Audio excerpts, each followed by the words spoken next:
బాగున్నారమ్మా?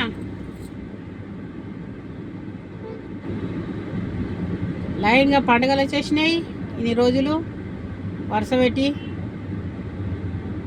పెద్దలు అనుకుంటే వినాయకుడు అనుకుంటే పెద్దలు అయిపోయినాక బతుకమ్మలు అయినాక ఇక అమ్మవారిదాయ్ వరుస పెట్టి లైన్గా ప్రశాంతంగా ఇప్పటిదాకా వచ్చినాయి కంటిన్యూగా మొత్తం.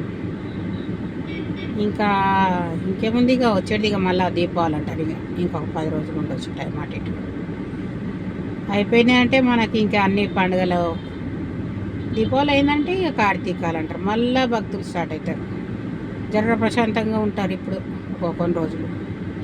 ఇక మళ్ళీ దీపావళి లక్ష్మమ్మ వచ్చిందని అంటే మళ్ళీ కార్తీకాలు, మళ్ళీ దీపాలు, మళ్ళీ స్నానాలు, భక్తులు ఇక వరుస పెట్టి. ఈ మధ్యలో భక్తులు ఎక్కువైపోయారు కదా మస్తు. అయితే మనకు భక్తులు చేస్తుంటే మన పిల్లలకు రేపటి పిల్లలకు కూడా అర్థమైపోతుంది. ఇట్లా పూజలు చేయడం వాళ్ళకు కూడా ఒక అలవాటు అయిపోతుంది అనుకోరాదు కదా. అవి కూడా చేసుకోవాలి మంచిగా. తయారొక్కటే కాదు, మన సంప్రదాయాలలో పూజలు, పునస్కారాలు, మంత్రాలు. మన మన్మడు మంత్రం చదువుతుంటే మంచిగా అనిపించింది.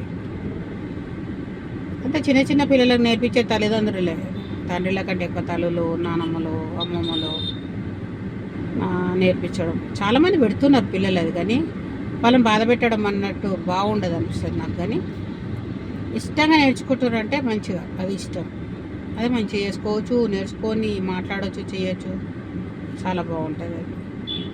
దాని గురించి ఏం ఆలోచన లేదు. నేర్పించడమే చాలా మంచిది పద్ధతి కూడా. నేను మా పిల్లలు చిన్నప్పటి నుంచి కూడా గాయత్రి మంత్రం చదివిస్తుంటే, పూజ చేసేటప్పుడు చదవాలంటోటి.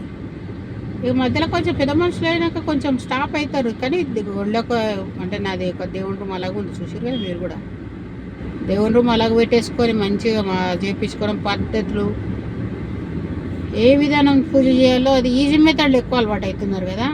కొన్ని పాత పద్ధతులు ఉంచుకుంటే మంచిది. ఎందుకంటే పాతది ఇంతకు తోలేసి ముంగడ కొత్తగా పోతామనంటే ఒరిజినాలిటీ పోతుంది.